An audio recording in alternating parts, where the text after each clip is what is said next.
সালামু আলাইকুম ভাই। ওয়ালাইকুম আসসালাম। ভালো আছেন আপনি? আলহামদুলিল্লাহ। তো আপনার নামটা জানি কি ভাইজান? আমার নাম মোহাম্মদ মহসিন মিয়া। আমি সাবেক যুবদলের ভাইস প্রেসিডেন্ট দাসপাড়ি নন বাউফল উপজেলা শাখা। ও, তো আপনাদের বাউফলের পরিস্থিতি কি? বর্তমানে রাজনীতির পরিস্থিতিটা কি? আলহামদুলিল্লাহ বর্তমানে বিএনপির পরিস্থিতি অনেক ভালো। আপনি জানেন সারা বাংলাদেশে ইনশাল্লাহ ভালো। কারণ যতটুকু ফিল জামাত আমাদেরকে খারাপ করছে তার থেকে আবার এই পূজার পরে সেই ফিল্ডটার থেকে আরো ভালো আসছে রেজাল্ট। আমরা এখন মানুষের সাড়া পাচ্ছি, আরো ব্যাপক ভালো সাড়া পাচ্ছি। যাই হোক বাউফলের পরিস্থিতি অনেক ভালো। তবে আপনি জানেন যে বাউফলে আমাদের নমিনেশন কিন্তু তিনজনে চাচ্ছে।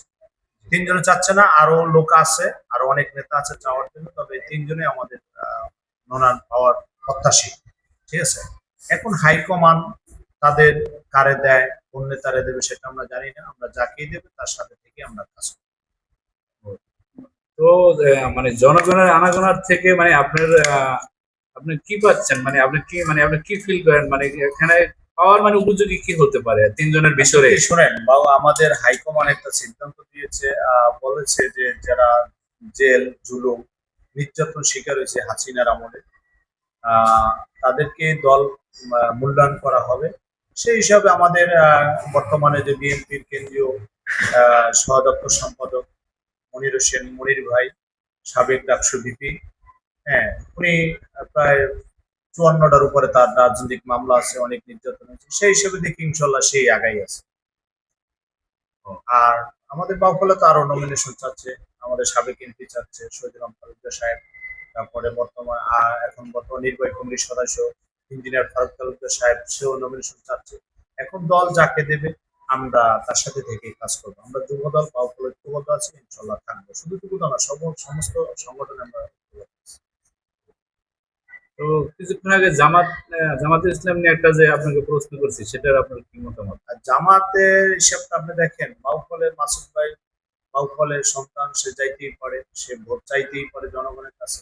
তবে আমি যুব দলের পক্ষ থেকে আমি একটু আপনাকে আপনার মাধ্যমে আমি মাসুদ ভাইকে জানাচ্ছি, জানানো যাচ্ছে যে আপনি 17 বছর বাউফলে একটা মিছিল জামাত করতে পারেন, একটা অফিস করতে পারেন। এরকম প্রমাণ যদি আমাদের জামাতের ভাইরে দিতে পারে তা আমরা যেটা আমাদেরকে বলবো আমরা সেটা মেনে নেব। তবে বাউফলে 17 বছর জামাত একটা মিটিং করতে পারে। আর আমরা 17 বছর, আমি বাউফলে আমার নামে কয়েকটা, আমি বহুত অত্যাচার হয়েছে। আমি নিজে আমি ফটোগুলি গেছি, সেখানে আমার মেরে আমাকে লয়লা নদীতে ফেলাই দেওয়া হয়েছে। ঠিক আছে, আমার ফ্যামিলি ক্ষতিগ্রস্ত হয়েছে। তবে জামাতের কোন নেতা বাউফলে ক্ষতিগ্রস্ত হয় না। এখন আর কিভাবে জনগণের কাছে যায়, এটা তো তাদের আমি মনে করি যে তাহলে প্রতারণা ছাড়া কিছু না। ঠিক আছে, আর জামাত আমাদেরকে ইনশাল্লাহ কিছু করতে পারে না বাউফলে, কারণ জামাত বাউফলে বিএনপির বিকল্প কিছু নাই। ঠিক আছে, সাধারণ মানুষ বুঝে গেছে তারা প্রতারণার জন্যই আসছে, তারা মানুষের সাথে।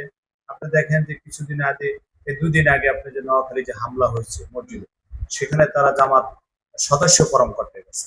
মসজিদের ভিতরে সদস্য ফরম করে জামাতের, আওয়ামী লীগের এক নেতার এনে।